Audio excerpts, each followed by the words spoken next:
terme, pour un nombre croissant de Français, à une forme d'introspection qui débouche sur des envies d'ailleurs et parfois un besoin de reconversion. Alors sommes-nous là en présence d'un des enjeux du monde d'après? Comment s'y prendre? Quelles ressources psychologiques? Quelles ressources philosophiques aussi faut-il déployer pour éviter de se planter tout simplement? Eh bien, ce sont quelques-unes des questions auxquelles nous allons tenter de répondre ce soir avec nos invités. Ils sont 4, 3 femmes, 1 homme. Je vous les présente juste après le générique. À tout de suite.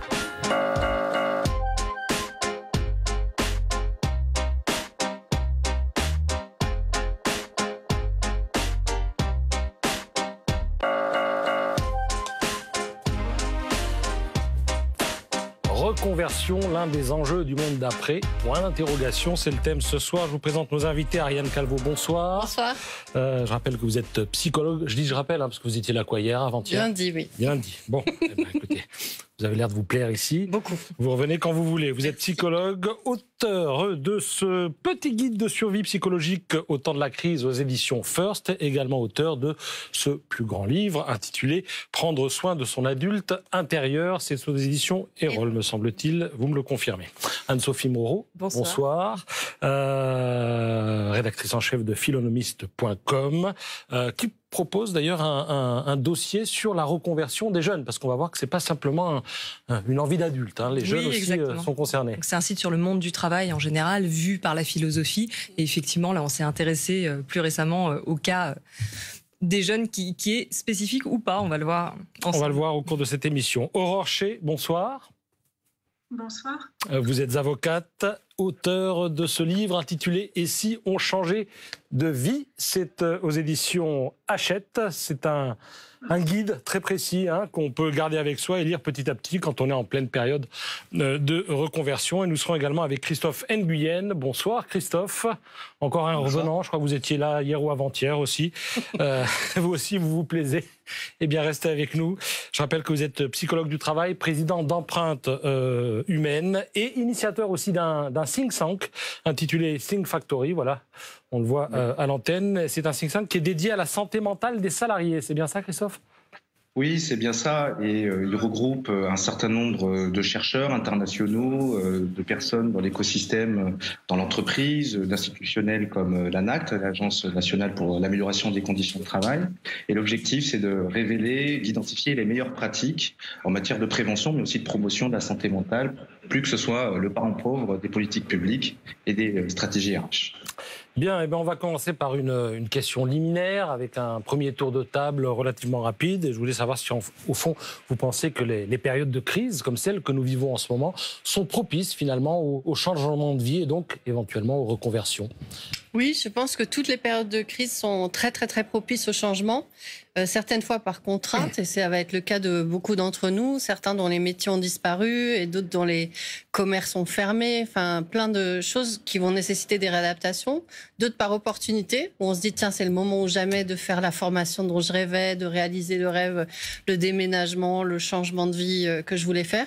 Et puis ceux qui m'intéressent le plus, c'est ceux qui d'une contrainte vont faire une opportunité, parce que c'est une attitude résiliente, qui est une de mes spécialités, et que c'est la façon que vous décrivez là, de faire d'une crise un changement de vie pour le mieux. Et ça va nous intéresser. Aurore Chez, est-ce que c'est aussi votre sentiment? J'allais vous demander si votre livre finalement se vend mieux ces derniers temps que vous ne l'aviez espéré. Je pense, oui, qu'il a plus de succès que ce qu'on avait imaginé au départ, dans la mesure où, comme vous le dites, la reconversion professionnelle est un sujet tout à fait d'actualité.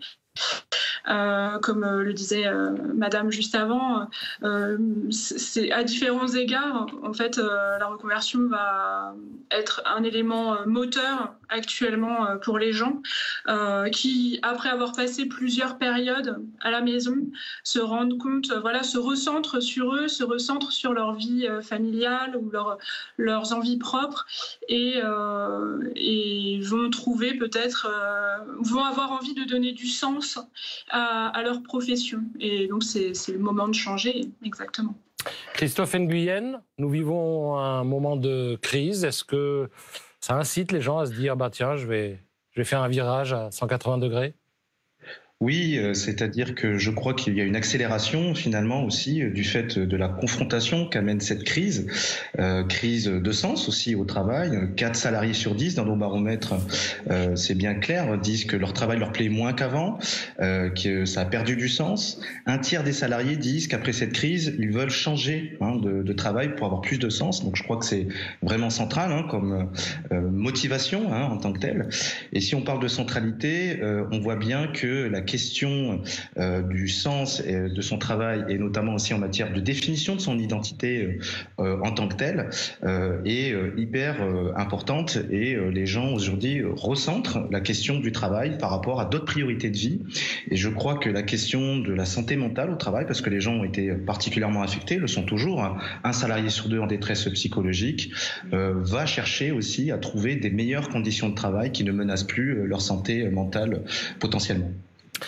Anne-Sophie Moreau, je vous laisse le soin de clore ce premier tour de table. Est-ce que vous avez le sentiment que quand l'homme vit une crise, bien, il change de vie derrière, ou il a envie en tout cas? Oui, enfin, on pourrait se demander qu'est-ce que c'est qu'une crise, enfin, même, je veux dire, étymologiquement. La crise, ça consiste à séparer, à trier. Enfin, c'est-à-dire, en grec, ça vient de krinein, donc ça veut dire quasiment faire le tri, passer les choses au tamis. Et c'est aussi un terme qu'on emploie dans le monde médical. C'est-à-dire, c'est pas un hasard. Je pense aussi, on est en pleine crise épidémique. La crise dans une maladie, c'est le moment, en fait, c'est le point de non-retour. C'est-à-dire, c'est le moment de vérité. C'est le moment où on sait si la maladie va passer ou bien si au contraire ça va empirer. C'est le moment où on sait quelle va être l'issue finalement. Et je pense que finalement c'est un peu le sens de la crise aussi pour les gens qui sont retrouvés aujourd'hui dans une situation où leur travail ne leur plaît pas. Je pense que c'est profond. C'est dans ce contexte, on se rend compte parfois que ce n'est plus possible. Ça s'impose comme une évidence, un moment de vérité qui éclate comme ça, qui vous vient. Et finalement vous vous rendez compte que, en gros, ça passe ou ça casse, quoi. Mais après une crise pareille, véritablement, on est obligé de faire le tri, de faire preuve d'esprit critique envers ses choix de vie. Et alors après, la question, c'est vers quoi ça va. Alors pour certains, ça veut pouvoir dire, par exemple, qu'on veut donner moins de place au travail, qu'on se rend compte qu'on y passe beaucoup trop de temps. Aussi parce que finalement, en ce moment, on est dans une situation où nos existences sont réduites à la productivité. Voilà, on n'a pas le droit de consommer, on n'a pas le droit de sortir, on n'a pas le droit de s'amuser, on a entre guillemets juste le droit de travailler, donc c'est quand même une situation très spéciale. Donc si vous vous entendez pas avec votre travail, entre guillemets, vous avez quand même intérêt à en changer. Ça, c'est la première option, c'est je travaille moins. Et sinon, il y a une crise plus profonde aussi qui là est plus globale, qui est de se demander, au début de la pandémie, on a dit aux salariés non essentiels de rester chez eux, on s'est demandé quels étaient les jobs utiles, indispensables au fonctionnement de la société. Et donc, ça a ouvert une véritable crise existentielle autour du travail. C'est-à-dire qu'il y a beaucoup de gens qui se sont demandé à quoi ils servaient. Donc ça, cette question du sens du travail, ça ne veut pas dire travailler moins, ça veut dire travailler plus ou moins, on s'en fiche, mais en tout cas, travailler pour quelque chose qui a du sens. Et ça, on n'a pas fini de se poser la question. Est-ce qu'on peut dire qu'il y a des crises qui génèrent un Big Bang plus important que d'autres? Parce que là, vous avez insisté sur le monde du travail. C'est la principale crise qui puisse toucher un être humain, en tout cas collectivement, on va dire, ou il y en a d'autres, la crise économique. Vous voulez dire une crise épidémique? Est-ce que là, pour le coup, je dirais que ça a été quand même quasiment un tremblement de terre. Je veux dire, récemment, je suis passée à La Défense, j'avais l'impression d'être dans une ville fantôme. Je veux dire, il y a eu quand même beaucoup. La Défense, c'est dans le quartier d'affaires de Paris, je le signale, si vous habitez dans la grotte de Lascaux. En tout cas, pour l'entreprise, ça a été plus qu'un bouleversement, ça a été un cataclysme. C'est-à-dire que du jour au lendemain, vous êtes retrouvés avec des tours vides, des gens qui rentrent chez eux, qui se retrouvent isolés, à devoir travailler, à devoir finalement envoyer le résultat de leur travail. Et on s'est retrouvés dans une situation où le travail était réduit à sa seule productivité. Fini les échanges, les blagues, tout ce qui faisait finalement le sel du quotidien, du travail, en général aussi la fréquentation de vos collègues, la créativité collective, etc. Ça a été bouleversé. Et pour l'entreprise, en tout cas, ça a été aussi un moment de remise en cause abyssale. Enfin, c'est-à-dire, on a été privé, l'entreprise a été comme privée de son unité de lieu, privée du coup de tout ce qui faisait son corps, et s'est retrouvée comme ça réduite à une sorte de plateforme digitale qui distribue des tâches. Ça, c'est pour tous les salariés qui sont retrouvés en télétravail. Et donc ça, forcément, ça vous met dans une situation de remise en cause et de réflexion sur vous-même inévitable. Je veux dire, vous vous retrouvez tout seul chez vous à devoir comme ça envoyer des bouts de travail à un réseau. C'est absolument terrible. C'est un moment, je pense, absolument inédit. En tout cas, on n'a jamais connu quelque chose comme ça. C'est très différent d'une crise économique. On parlait ici même, hier ou avant-hier d'ailleurs, de ce manque de lien social, de ce besoin de soutien. Ce lien social, de ce besoin de soutien qui nous manque évidemment en période de pandémie. D'ailleurs, dans un monde idéal, nous ne serions pas 3 sur ce plateau, mais 5. Aujourd'hui, c'est Christophe et Aurore qui sont punis et qui sont en visioconférence. Mais enfin, vous reviendrez sur le plateau lorsque tout sera rentré dans l'ordre. Alors, pas très loin de ce plateau, nous avons Cassandre Mallet. Bonsoir, Cassandre. Est-ce que vous m'entendez ? Oui, bonsoir Patrice, je vous entends. Alors, Cassandre, cette crise sanitaire, on a esquissé déjà le propos en ce début d'émission, nous montre qu'il y a de nombreux Français qui se sont lancés finalement dans une autre activité. Est-ce que c'est ce que confirment les chiffres que vous avez pu glaner ici et là ?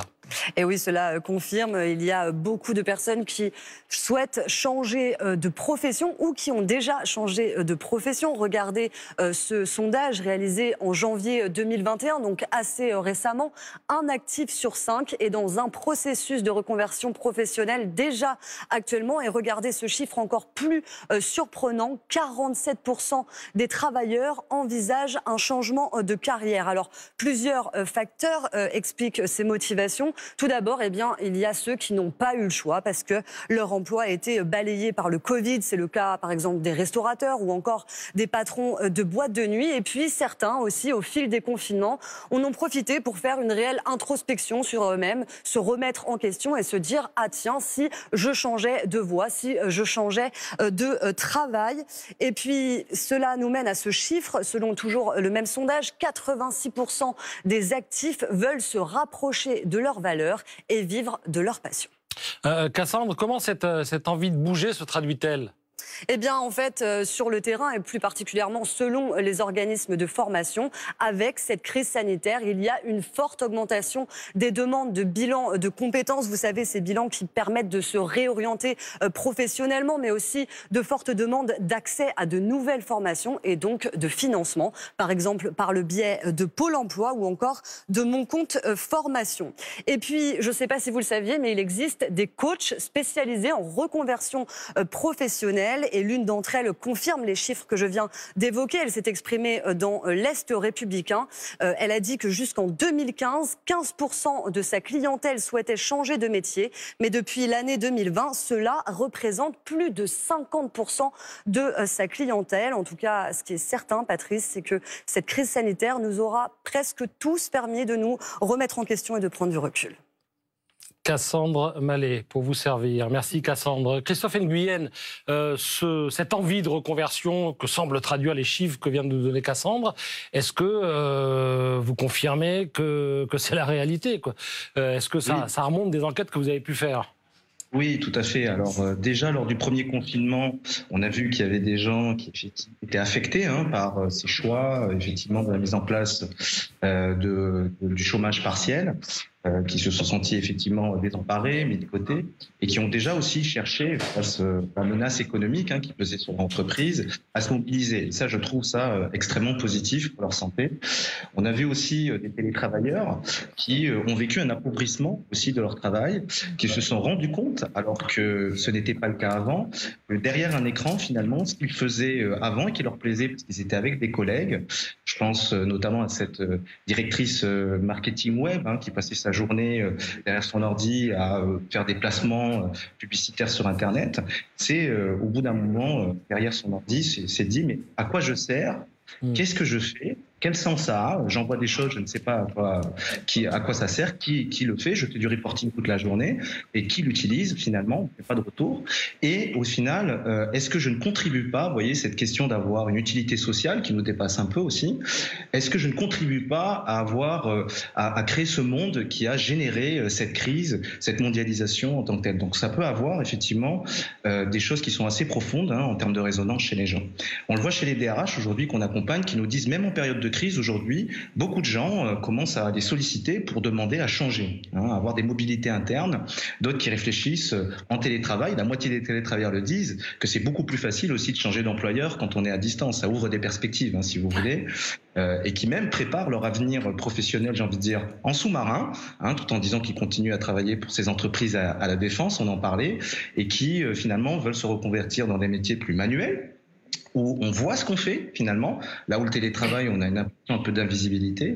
Et ça, effectivement, c'est un moteur très fort. Et je crois que ce qui est central, c'est ce sens, le sens du travail, finalement, ma fonction, mon utilité, et le sens au travail, plutôt cette dimension relationnelle, et finalement, quel impact j'ai pour quelqu'un, pour une clientèle, pour une personne. Et donc, c'est un vrai révélateur, et je crois que c'est un mouvement de fond qu'on voit, qui est aussi favorisé par les mesures que je trouve pertinentes du gouvernement pour les mobilités et les reconversions.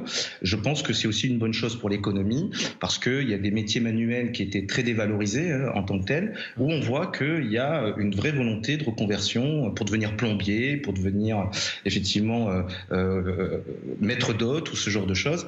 Et je trouve que c'est une excellente chose pour la santé des personnes. Oui. Alors, Christophe, vous avez donné l'exemple d'une opératrice web, et il se passe que Aurore Shea, qui est, alors j'allais dire qui est avocate, qui sera bientôt avocate, était, elle, rédactrice web. Est-ce que vous vous reconnaissez, Aurore, dans ce que vient de dire Christophe, à savoir que vous étiez derrière votre écran et que peut-être, à un moment, vous vous êtes demandé à quoi vous serviez? Pardon de la brutalité de la question, oui, mais est-ce que c'est le cas? Oui, tout à fait. J'y pensais justement en l'entendant. C'est vrai que quand on a un métier, voilà, moi je rédigeais des articles donc pour les blogs, des blogs de marques, des blogs de grosses entreprises. Et à un moment donné, je me suis demandé à quoi ça servait, à quoi ça rimait. Et j'ai voulu donner du sens à ma vie professionnelle et surtout avoir un impact positif sur la vie des personnes. Ce qui est tout à fait compatible avec le métier d'avocat, pour le coup, sachant que je vais plutôt m'orienter vers le pénal et le droit de la famille. Parce que quand on est fiscaliste, je ne suis pas sûre qu'on puisse avoir ce genre d'utilité, en tout cas, oui, c'est plus compliqué à proprement parler. Même si c'est très bien d'être fiscaliste, je dis pas. Enfin, bref. Non, c'est plus compliqué de passer effectivement de rédactrice web à avocate fiscaliste. Je pense que ça demande des compétences peut-être en mathématiques notamment, que de faire ensuite du pénal. Mais enfin, il y a quand même quelque chose d'intéressant, c'est que très souvent, lorsque les gens se reconvertissent, je ne vais pas faire de hiérarchie entre les métiers, mais ils passent souvent d'un métier, on va dire, intellectuel. On voit des cadres de haut niveau qui sont ingénieurs, qui sont commerciaux, qui un jour décident d'ouvrir une boulangerie. Donc, ils passent à des métiers manuels. Et là, dans le cas d'Aurore, on est... on a une reconversion, elle upgrade, pour employer un mot, anglais, où elle upgrade son statut. Je ne sais pas si ça inspire quelqu'un, mais en général, les reconversions se font dans quel sens? Plutôt vers de l'intellectuel vers manuel, ou du manuel vers l'intellectuel, où il n'y a pas de règle? Christophe, peut-être ou... Oui, je dirais que ce qui est fondamental, c'est effectivement de sentir qu'on a une utilité sociale et qu'on voit en quoi notre contribution au travail, nos efforts sont utiles à quelqu'un et finalement dans lequel on se reconnaît parce qu'on est en cohérence aussi avec ses valeurs. C'est-à-dire d'avoir quelque chose qui nous permet ce qu'on appelle cette authenticité avec soi-même et qu'on arrive à déployer dans un cadre de travail, dans une autonomie que peut offrir aussi un travail, notamment quand on est avocat, dans le traitement de ces dossiers ou quand on est artisan en tant que tel. Je crois que cette recherche d'autonomie et de pouvoir agir dans son quotidien, d'être maître finalement d'une certaine façon de son destin, d'éprouver du plaisir à faire ce qu'on fait et finalement aussi de se sentir appartenir à une collectivité, à une communauté de besoins, d'humanité. Et je pense que c'est le principal facteur de santé mentale au travail, c'est celui de se dire qu'on est utile à quelqu'un ou à quelque chose ou à une cause qui nous dépasse. Mais au final, il y a toujours un être humain. Intello, manuel, intello, vous aviez peut-être quelque chose à ajouter, Aurore, sachant que vous êtes dans une classe, vous êtes en pleine formation, donc vous avez des binômes, vous avez des collègues, ils viennent de quel univers? Oui, tout à fait. Tout à fait. Moi, justement, j'ai un des témoins de mon livre qui était donc charpentier et qui est devenu avocat, donc qui a fait l'inverse en fait, qui est plutôt passé d'un métier manuel à un métier intellectuel. Je pense qu'au-delà du fait d'arriver à quelque chose qui a du sens, on est peut-être aussi dans la recherche d'un métier qui va correspondre à notre vie, à nos besoins, à l'évolution qu'on peut avoir aussi en termes de famille, etc. Donc effectivement, pour certains, ça va être de passer d'un métier où ils étaient à leur bureau peut-être 8-9 heures par jour et passer à quelque chose de plus manuel qui va leur laisser plus de temps, plus le loisir d'être aussi avec les personnes qu'ils ont envie de côtoyer au quotidien. Donc, je pense qu'il n'y a pas vraiment cette dichotomie manuel-intellectuel ou intellectuel-manuel. On peut très bien passer d'un métier... Moi, concrètement, j'avais un métier relativement intellectuel à la base et j'ai un métier qui l'est toujours. J'étais pas manuelle du tout. Par contre, j'avais une recherche de sens et une recherche aussi comme le disait Monsieur Nguyen, d'autonomie, d'indépendance qui peut aussi s'accommoder de ma vie familiale et des contraintes que je peux avoir dans ma vie personnelle. Alors Anne-Sophie Moreau vous a écouté, l'un et l'autre, et vous voulez ajouter quelque chose et réagir. Oui, je voulais dire qu'il y avait... alors, effectivement, c'est souvent un peu... D'ailleurs, c'est intéressant parce que là, pour une fois, on a un témoignage qui nous dit le contraire, justement, parce que c'est vrai que le cliché, entre guillemets, c'est j'étais cadre à la Défense, voilà, et puis bon, je me suis mis à la poterie dans le Larzac, voilà, etc.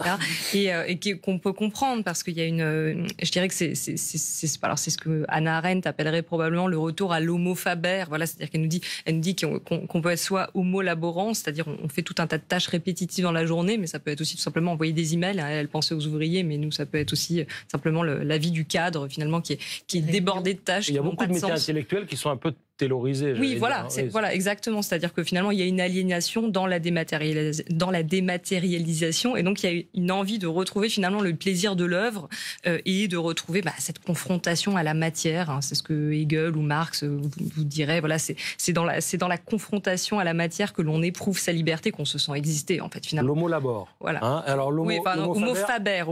Enfin, l'homo laborans pour Arendt, c'est celui qui fait des tâches répétitives sans résultat. Voilà, donc c'est-à-dire vous faites le ménage chaque jour et le lendemain vous devez recommencer. Mais ça peut être aussi tout simplement vous remplissez un tableur Excel chaque jour et puis en fait le lendemain vous pouvez recommencer parce qu'en réalité vous êtes dans un travail de flux, de répétition totale et vous n'avez pas ce plaisir de l'œuvre. Et le homo faber, c'est celui qui fait quelque chose qui reste. Ouais. Voilà, donc ça c'est quand même quelque chose. On comprend aussi pourquoi quand vous êtes charpentier, vous créez une charpente qui ensuite tient. Il y a un jeune philosophe qui s'appelle Arthur Lockman, je ne sais pas comment ça se prononce, qui a écrit un livre qui s'appelle La vie solide, où il raconte comment il a abandonné ses études de philosophie pour se mettre à devenir charpentier pour éprouver ce qu'il appelle cette vie solide. Alors ça c'est le cliché.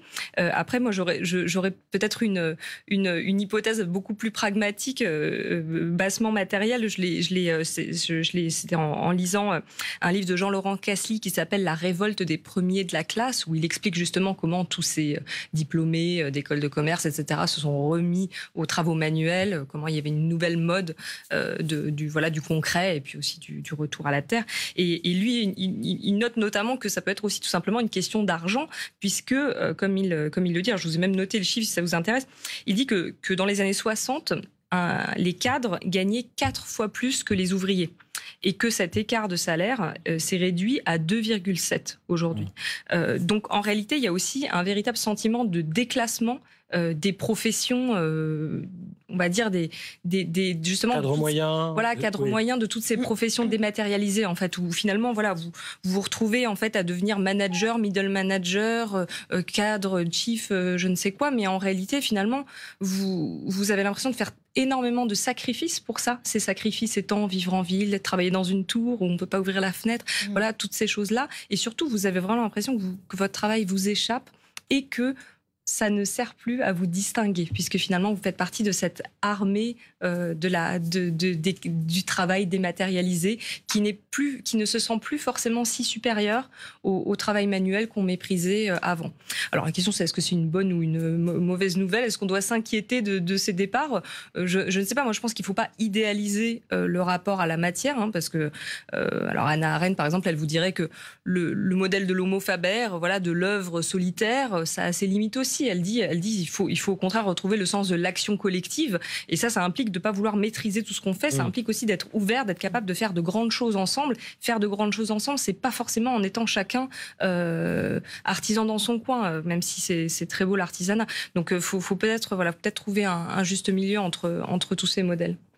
Alors, Ariane Calvo, comment faire la différence lorsqu'on a des envies ou un besoin de reconversion? Comment faire la différence entre le besoin réel, le besoin profond, et l'envie passagère, le caprice, qui peut nous conduire à surréagir, à prendre une décision. Ouais, je plaque tout, je pars demain, et puis 3 jours après, j'ai peut-être fait une bêtise. Je vais encore citer un de mes frères et sœurs. Ma petite sœur qui est herboriste, elle dit toujours qu'une belle connaissance de soi, c'est comme une bonne tisane, il faut laisser infuser. Alors c'était ma question suivante, parce que je crois qu'il faut bien se connaître pour prendre la bonne décision, et Aurore va nous le dire tout à l'heure. Et donc nos aspirations profondes, on ne peut pas les découvrir du jour au lendemain, surtout dans une société comme la nôtre, où on a désappris à se connaître, désappris l'identité individuelle, désappris ce qui nous fait vibrer, ce qui est au fond de nos tripes, et on a besoin de se comprendre, se retrouver, s'analyser, prendre le temps de l'introspection et donc de l'infusion de sa personnalité. Tout à l'heure, Anne-Sophie a dit ça passe ou ça casse. Et pour répondre à votre question là, je me dis que effectivement, ça passe ou ça casse, c'est exactement le ressenti qu'on a en ce moment dans les cabinets de psychologie, où on voit des dizaines de personnes qui travaillent ou qui travaillaient ou qui vont bientôt ne plus travailler et qui se disent mais là ma vie ça passe ou ça casse. Et on est en train de beaucoup de parler de la recherche de sens, mais il y a aussi le fait que beaucoup de gens n'en peuvent plus du non-sens de leur travail.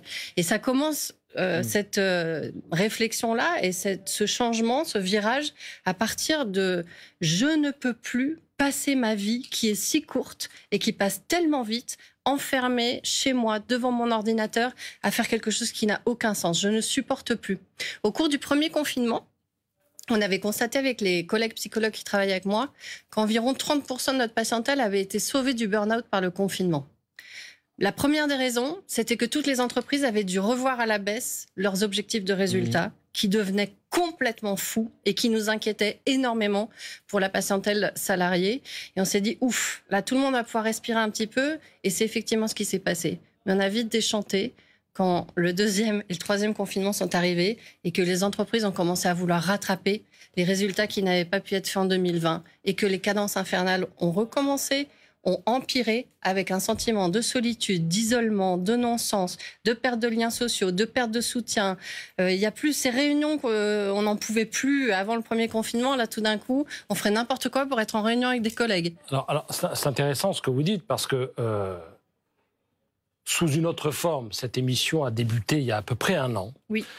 Et déjà, à l'époque, on disait il faut que les entreprises tirent les enseignements de ce qui est en train de se passer, burn-out, bore-out.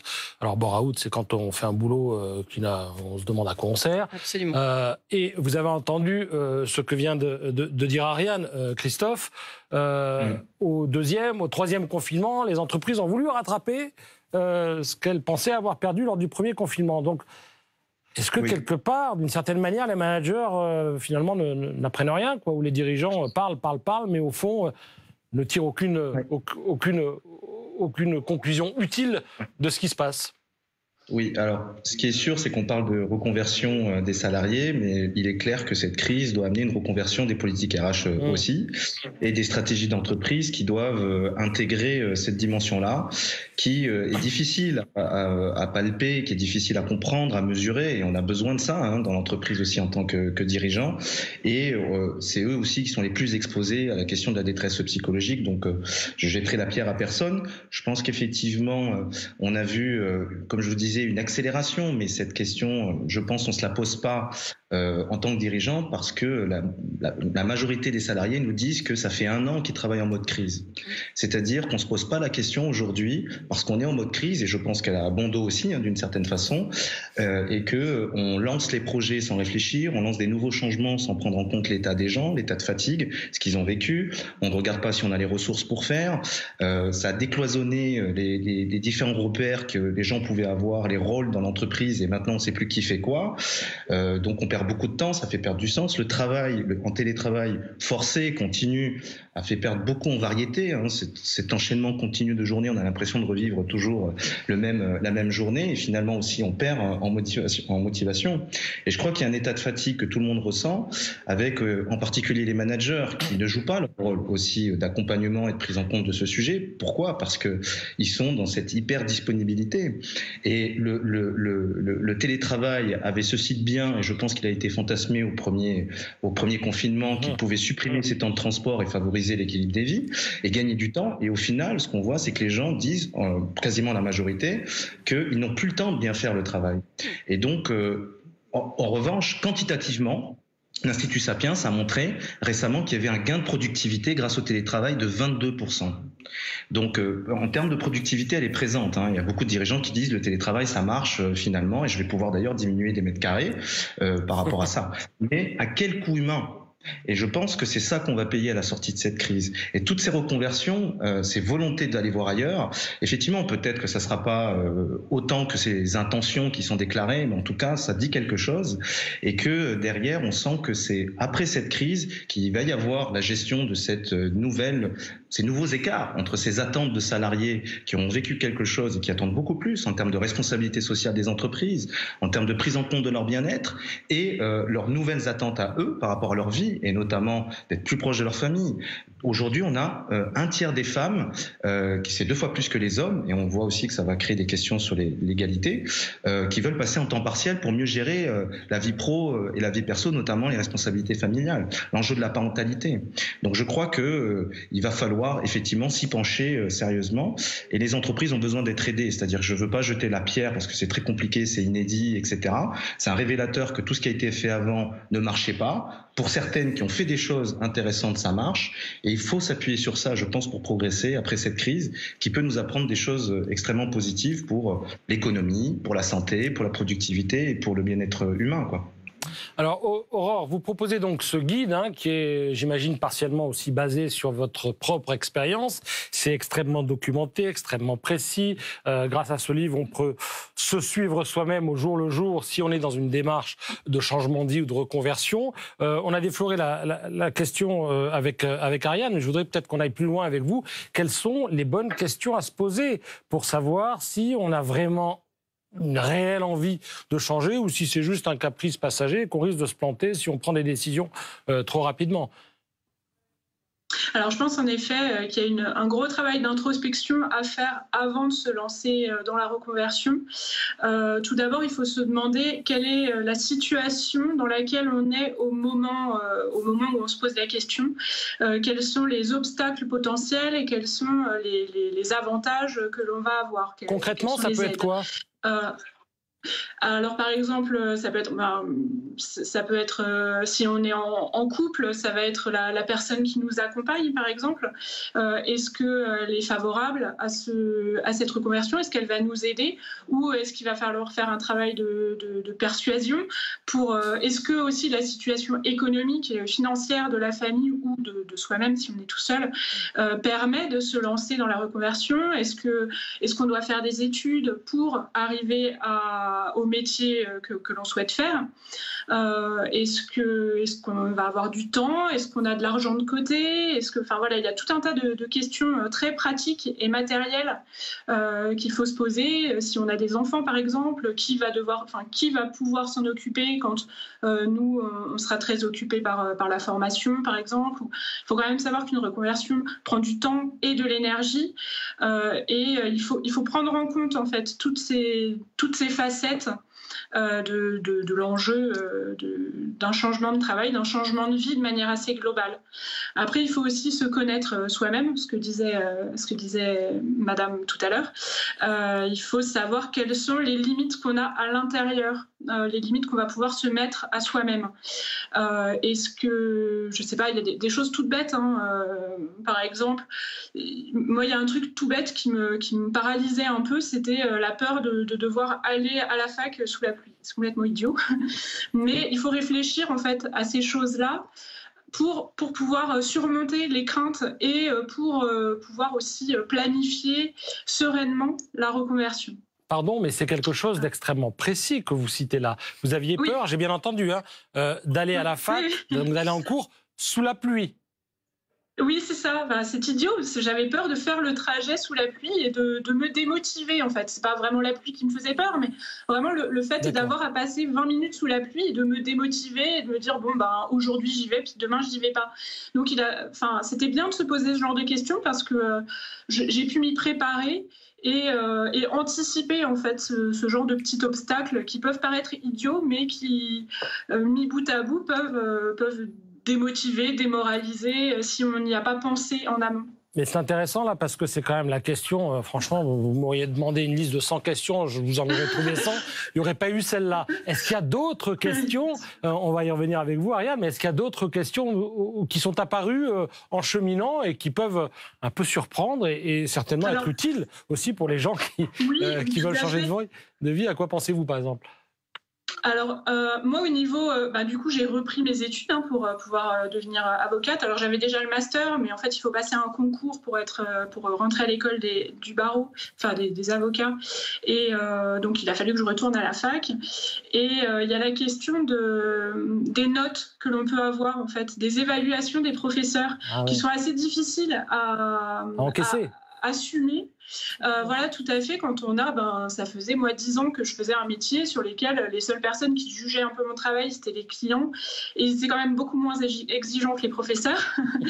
Et voilà, c'est cette notion d'évaluation. Pour le coup, j'avais pas anticipé la remise en question de la confiance qu'on peut avoir en soi face à des évaluations d'un travail et où on peut se dire ça va me gêner dans mon évolution vers le métier que je souhaite faire, notamment. Après, il y avait aussi le décalage avec les autres étudiants. Ah oui, ils n'ont pas le même âge que vous. 35 ans alors que tout le monde en a 24, c'est pas évident non plus. Ariane Calvo, vous l'écoutiez avec attention. Tout ça, il y a une dimension psychologique à laquelle on ne fait pas forcément attention. La psychologue a accroché tout de suite à cette histoire de la peur d'aller à la fac sous la pluie. Derrière toutes ces petites peurs anodines, il y a toujours une peur inconsciente beaucoup plus profonde. Et vous le dites très bien, là, c'était la peur de laisser tomber, en fait. La peur d'être trop découragé, que ça vous semble... Il ne faut pas se tromper de diagnostic. L'Everest par la face d'or, vous avez très très bien analysé les choses. Et donc, c'est intéressant de se poser et puis de ne pas s'arrêter à cette petite peur qui semble complètement bizarre. Vous avez dit idiote, mais pas du tout. C'était essentiel que vous puissiez l'observer, la conscientiser et puis la surmonter et vous y préparer. Parce que du coup, probablement, vous avez tenu jusqu'au bout, là où plein d'autres laisseraient tomber en disant « Non, mais en fait, j'y arrive pas, ça me fait vraiment trop peur. Je peux pas aller à la fac sous la pluie. » Alors, on va regarder, avant de donner la parole à Anne-Sophie Moreau, qui a des histoires de jeunes qui se reconvertissent à nous raconter, parce qu'on peut les retrouver notamment sur votre site. On va regarder un petit reportage, c'est un extrait d'un reportage qui a été diffusé récemment sur France 2. Ça concerne en fait...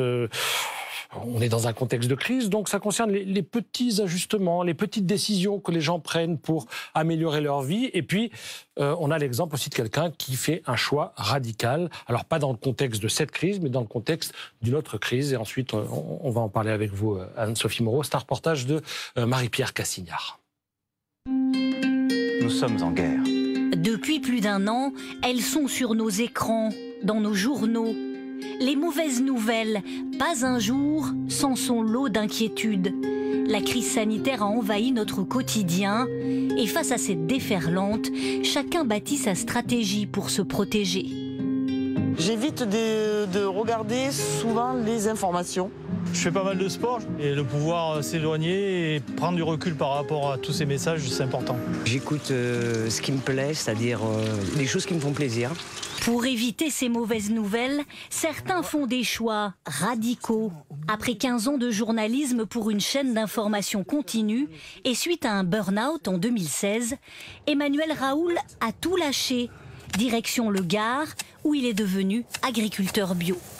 Passer de renifler les égouts de Twitter à respirer à fond le thym, forcément, ça change une vie.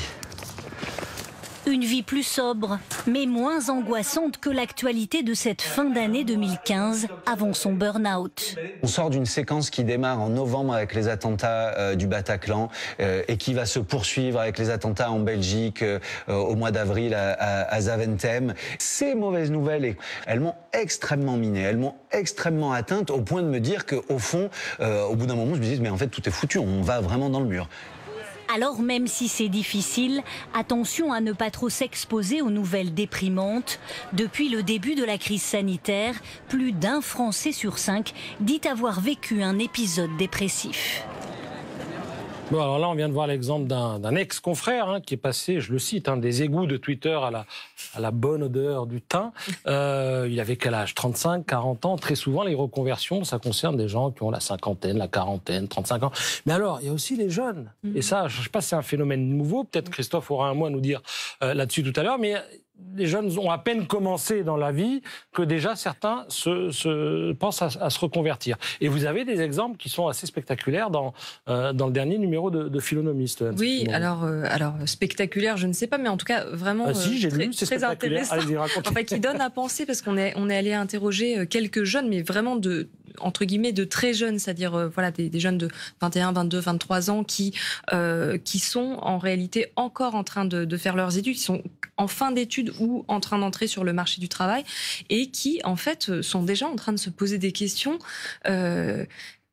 qui en général arrivent à la cinquantaine quasiment, c'est-à-dire de se dire mais en fait à quoi je sers, pourquoi suis-je là ? Et ça c'est un effet de la crise ou c'est un effet générationnel ? Bien sûr que c'est un effet de la crise, mais évidemment il y a quelque chose dans cette génération qui est frappant, on le sait, voilà. Mais disons que là c'était assez clair. Après moi ce qui m'a frappé aussi c'était de me rendre compte que c'était pas forcément des témoignages de jeunes qui voulaient tout plaquer et partir. Il y a le point commun entre tous, c'est qu'ils disent j'ai failli décrocher pendant cette crise, c'est-à-dire que voilà, de me retrouver tout seul devant mon ordi. On a un jeune qui voulait être dans la préservation de la biodiversité, vous voyez, qui passait beaucoup de temps dans les forêts, au contact de la nature, et qui d'un coup s'est retrouvé à devoir faire son BTS de préservation de la nature derrière son ordinateur. Enfin, c'est terrible. Comment est-ce que vous voulez Enfin, il avait l'impression. Mais en même temps, on sentait aussi que dans cette crise, ils ont tous retrouvé aussi finalement ça a aussi parfois renforcé leur vocation ou leur envie. C'est-à-dire que lui, il m'a dit justement, je me rends compte qu'il faut que je retourne dans la nature, qu'il faut que je retourne dans la forêt, mais pas tout seul, aussi pour montrer aux gens, montrer à tous ces touristes régionaux qui ont déboulé chez moi, là par exemple, de tous ces gens qui se sont précipités sur les Vosges puisqu'ils n'avaient plus le droit de partir à l'étranger, voilà, de leur montrer aussi, de les accompagner. Ça m'a donné envie de travailler avec les autres et de leur montrer comment, par exemple, préserver la nature. On a aussi le cas, par exemple, d'une jeune fille, un parcours que j'ai trouvé très fort, puisque c'était une jeune fille qui avait fait des études pour devenir infirmière et qui, en fait, s'était réorientée, justement. Elle était partie vers une formation plutôt où elle faisait de la relation client, voilà, relation client, digitalisation, tout ça. Et en fait, au moment de la crise, elle s'est dit... Mais non, en fait, c'est évident. Elle s'était dit qu'elle avait peur avant des responsabilités du métier d'infirmière. Et en fait, au moment de la crise, elle s'est dit, mais non, en fait, il faut que j'y aille. Et elle a repris ses études d'infirmière parce que, et là, on est vraiment dans une situation où on se dit, il y a quelque chose comme l'appel de l'autre. Enfin, les autres ont besoin de moi. C'est vraiment, ça semblait clair comme de l'eau de roche dans son témoignage. Voilà. Donc on a interrogé des jeunes comme ça. Et ce qui était frappant, moi en tout cas, ce qui m'a vraiment frappé, c'était la maturité de ces témoignages. C'est-à-dire, on a eu l'impression que la crise était une sorte d'accélérateur de maturité. Ça les a fait grandir. Et ça ne veut pas forcément dire je plaque tout et je change tout, puisque finalement, on peut envisager la reconversion professionnelle de diverses manières, mais il y a le saut existentialiste, c'est-à-dire je me lance dans quelque chose de complètement différent, je réinvente ma vie, voilà une sorte je fais table rase de tout ce que j'ai fait et puis je deviens quelque chose d'autre. Il y a ça, et puis il y a aussi les changements pas à pas qui consistent finalement à retrouver une forme de fidélité à soi-même aussi, à l'épreuve du réel, voilà, en allant voir précisément, en faisant évoluer son métier, en se disant tiens, la biodiversité, c'est pas seulement moi faire des promenades dans la nature, c'est aussi par exemple emmener les gens avec moi et leur montrer. Et j'ai compris avec cette crise que c'était le sens de ma vocation première. Ça peut être aussi affiner sa vocation, ça ne veut pas forcément dire tout bazarder, repartir de zéro. Alors j'entends ce que vous dites, que la crise est à minima un catalyseur, pour employer un terme scientifique, mais la matière première elle-même, c'est-à-dire ces jeunes, cette génération Z, dont on a déjà d'ailleurs parlé sur ce plateau, c'est aussi un critère, quoi. Elle se pose peut-être des questions que ne se posaient pas en fait ses parents. Absolument. Et depuis un certain temps en fait, avant que le premier confinement n'arrive et que cette crise sanitaire n'arrive, j'étais en train d'écrire un livre avec une jeune philosophe qui s'intitule Le Grand Virage, où on avait toutes les deux constaté qu'il y avait un saut générationnel qu'on avait du mal à expliquer et qui nous avait été confirmé, alors du côté de la psychologie, par le fait que, vous savez, il y a des études qui concernent le test d'intelligence le plus connu au monde, qui s'appelle l'échelle de Wechsler, le WISC ou le Weiss, si on est adulte, et on réévalue quel est le niveau moyen de toute une génération.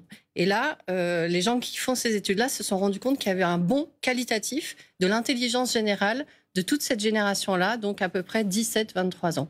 Et puis, dans les cabinets de psychologie, on se rendait compte que de plus en plus de ces jeunes arrivaient en pleine dépression, comme une sorte de dépression du passage à l'âge adulte. Là-dedans, il y avait aussi Greta Thunberg, cette jeune fille suédoise qui était en train de mettre le monde lycéen en émoi avec la grève du lycée tous les vendredis pour essayer d'interpeller le monde entier sur l'état de la planète.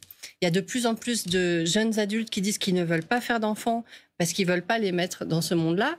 Et effectivement, là où je vous rejoins, c'est que la crise a renforcé toutes ces choses-là qui étaient en germe, qu'on n'entendait pas trop, où les jeunes faisaient un peu des dépressions dans leur coin. On se disait ça va passer, ils ont besoin de se retrouver, de se comprendre. Mais en fait, ça passait pas du tout et ça ne passait que quand ils se trouvaient vraiment. Est-ce que vous avez le sentiment que tout ça est une démarche rationnelle ou que c'est aussi gouverné beaucoup par l'émotion? Alors, moi, je pense qu'on est vraiment dans un monde où l'émotion est en train d'émerger de façon très grande. On était ensemble, on débattait il y a quelques semaines de la question de l'hypersensibilité.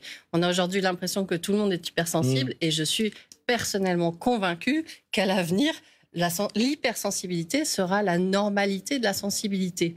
Je suis aussi convaincue... Parce qu'on lui aura accordé beaucoup plus d'intérêt ou parce que les gens le sont physiologiquement de plus en plus? Oui, non, les gens sont tous sensibles, mais nous nous coupons de nos émotions pour pouvoir tenir aux cadences infernales au travail, à l'individualisme ambiant, au manque de solidarité, au fait qu'il y a des choses très très graves qui se passent juste à côté de nous, en nous ou devant nous ou tout autour de nous et qu'on est obligé de se mettre des œillères et de tout couper émotionnellement pour supporter ce qui serait insupportable si on était attentif.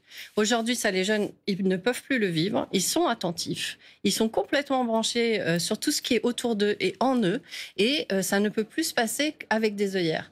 Donc, il va falloir qu'on prenne le virage avec eux, parce que sinon, on va rester loin derrière avec nos cadences infernales, tous burn-outés, pendant qu'ils s'épanouissent. Et je le souhaite vraiment pour eux. C'est une très belle génération. Voilà, il faut qu'on prenne le virage. Anne-Sophie ? Alors oui, moi je suis aussi comme je pense comme tout le monde fascinée par cette génération Z qui veut réinventer son travail, qui essaye de lui donner du sens, de donner des valeurs, etc. Mais il y a une question qu'on se pose tout de même, c'est toujours est-ce que c'est représentatif de toute la jeunesse? Alors ça, moi je ne sais pas répondre à cette question. J'aimerais le savoir. Je pense qu'il y a des arguments pour ou contre. Parfois on me dit si je vous assure, ce sont vraiment tous les jeunes vraiment ont besoin d'avoir un travail qui a du sens. Je pense que c'est vrai, mais je pense qu'il faut aussi faire un petit peu attention aussi au décalage qu'on peut avoir. Alors dans notre dossier, on a aussi un entretien avec Jean-Laurent Cassely, dont je parlais tout à l'heure, qui a écrit ce livre sur les premiers de la classe, la révolte des premiers de classe, mais aussi Monique Dagneau, qui est sociologue, et ils ont écrit ensemble un livre qui s'appelle Génération surdiplômée, où ils parlent de ces 20% de jeunes surdiplômés qui constituent une sorte de nouvelle élite, et une élite qui a tendance à écraser tout le reste, c'est-à-dire qu'on voit alors il parle aussi d'une alter-élite, c'est-à-dire une élite qui veut vivre différemment, changer le monde, qui a des valeurs très fortes et qui évidemment influence le reste de la société, mais il ne faudrait pas aussi perdre de vue le fait qu'il y a aussi des jeunes qui sont pas du tout là-dedans, qui en fait ont d'abord besoin de gagner leur vie, qui ont besoin de se faire une place dans la société, voilà, par exemple les gilets jaunes, ce sont pas forcément des jeunes qui ont envie de faire de la permaculture, voilà. Et donc je pense qu'il faut aussi vraiment se poser la question. Au-delà de ça, évidemment, faire un travail qui a du sens, je pense que c'est l'idéal de chacun dans le fond. Mais il faut aussi, et là c'est une question beaucoup plus macroéconomique, se demander comment est-ce que les gens peuvent gagner correctement leur vie dans la société qui est la nôtre. C'est-à-dire que là, ça fait des années, ce sont les travaux d'économistes, ou comme Patrick Artus récemment, qui vous disent qu'on est dans une période d'austérité salariale terrible. Et donc, du coup, il y a beaucoup aussi de jobs intermédiaires qui risquent de disparaître. Voilà, il y a beaucoup de jobs intermédiaires, et donc en fait vous vous retrouvez finalement avec une société complètement schizophrène, en fait, avec en bas tous ceux qui font les shitty jobs, ce sont pas les bullshit jobs, mais ce sont les jobs pas terribles, voilà, qui sont livreurs, qui font sans la débrouille, qui gagnent très très mal leur vie, et au-dessus vous avez le haut du panier de cette jeunesse finalement d'héritiers, puisque le travail ne rapporte plus, et puis bon, finalement voilà, c'est plutôt l'immobilier des parents qui fera votre situation, et qui peuvent se permettre entre guillemets de jouer à la permaculture comme Marie-Antoinette jouait à la fermière dans son petit Trianon, quoi. Voilà, donc c'est histoire de nuancer un peu cette vision, parce que moi j'aimerais que chacun trouve le travail de sa vie, mais la question c'est est-ce qu'il y aura ce travail pour chacun? Alors, tout ce qui vient d'être dit, je pense, va inspirer Christophe Nguyen. Il y a eu beaucoup de choses, Christophe. Il y a eu la disparition de ces jobs intermédiaires qu'on appelle parfois bullshit jobs, qui servent à rien. Est-ce que les managers, ils ont tendance précisément à les faire disparaître, ou au contraire, est-ce qu'ils ont tendance à vouloir les conserver? Il y a aussi cette question de l'unicité de chacun, avec sa sensibilité, voire son hypersensibilité. Alors, c'est très sympa, s'il faut en tenir compte, mais quand on a une boîte à gérer avec 100, 200... 1000, 2000 personnes, c'est plus compliqué. Alors vous dites non, non, pas forcément. Qu'en pense Christophe? Non, il y a beaucoup de choses effectivement qui a été évoquées. La question, c'est, je pense, ne pas individualiser le travail parce qu'il est éminemment collectif. Et on le voit, on parlait des jeunes, c'est eux qui souffrent le plus de cette crise, y compris les jeunes dans l'entreprise de moins de 29 ans, c'est eux qui sont les plus exposés à la détresse psychologique, à la dépression. On parle aussi beaucoup des étudiants. Et on voit dans les lignes d'écoute qu'on a des centaines des milliers de jeunes qui nous appellent et qui évoquent toujours les mêmes problématiques. Ce sentiment de vide intérieur qui est beaucoup plus fort. Effectivement, la souffrance économique plus forte, malgré peut-être pour certains la chance d'avoir une famille qui soutient. Et pourquoi elle est plus forte, cette incertitude? C'est aussi parce qu'ils n'ont pas eu le temps de se créer cette identité et des repères professionnels que beaucoup de salariés ont perdu avec cette crise qui les aidait, mais eux n'ont même pas pu apprendre leur métier, ce que c'était.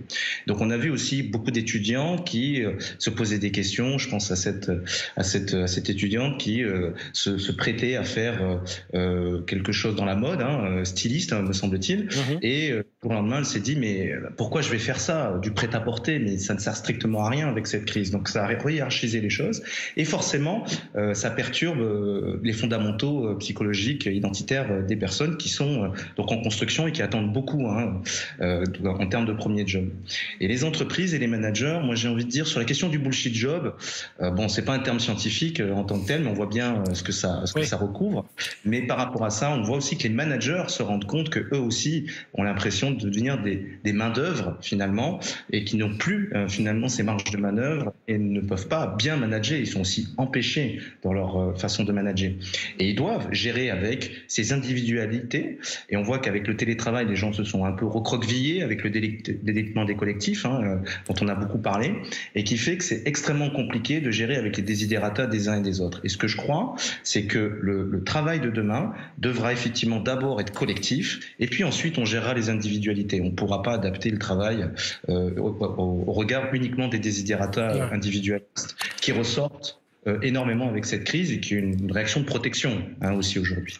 Alors, Aurore, il nous reste une grosse minute, en tout cas pour vous, parce qu'il y a quelque chose de très intéressant dans votre livre, c'est que donc vous donnez des recettes pour se reconvertir, et alors parfois la reconversion, et même le plus souvent, fonctionne, et là, il y a le drame, c'est-à-dire le blues de la réussite, la culpabilité d'avoir réussi. De quoi s'agit-il ?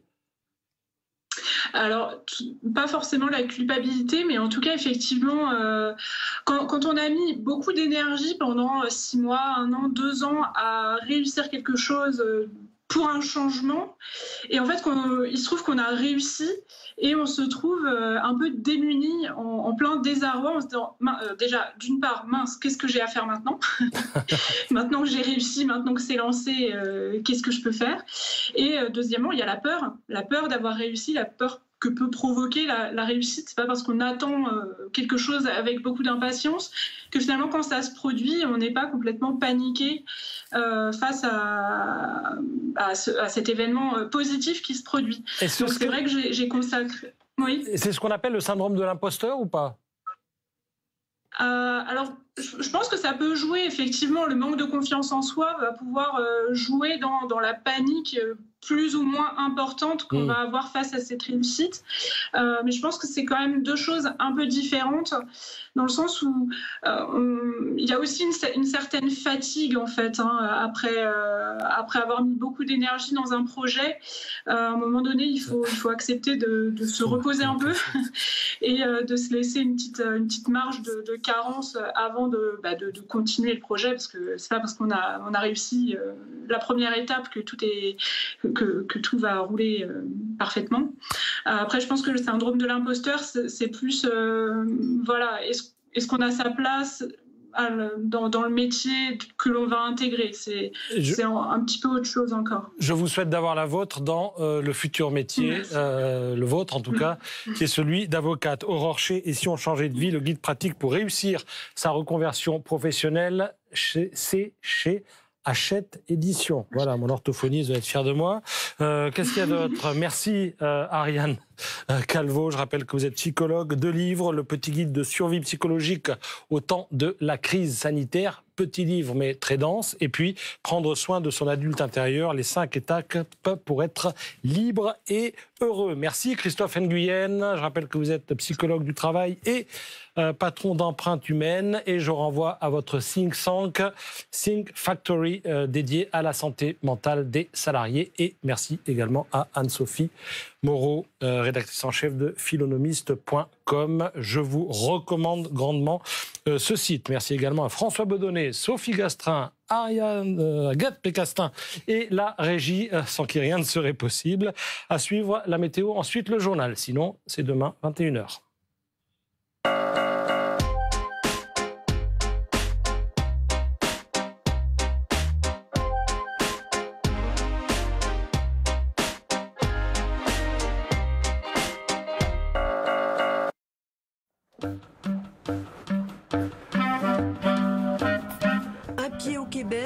L'autre aux États-Unis. Voilà 70 ans que Paul-Maurice Patenaude vit littéralement à cheval sur la frontière entre les 2 pays.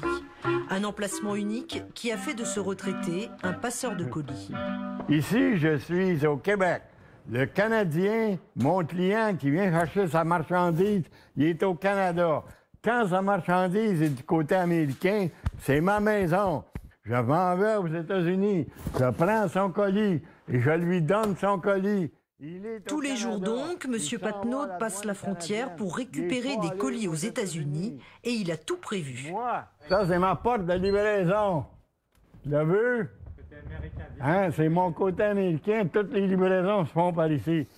Sa petite entreprise ne connaît pas la crise. Avec près de 3000 clients, son activité a même triplé à cause de la pandémie et de la fermeture de la frontière terrestre depuis mars 2020. Mais en passant par cette porte, côté canadien, les clients peuvent continuer à commander des marchandises américaines et à les retirer en toute légalité. Mon gars, il joue au foot américain, au football américain, puis il y a beaucoup de choses qu'on n'est pas capable d'avoir au Canada. Il faut qu'on aille aux États-Unis pour les chercher. Fier de rendre service, M. Patnaud attend pourtant avec impatience la réouverture de la frontière pour retrouver un rythme plus tranquille et ses parties de pêche avec son fils.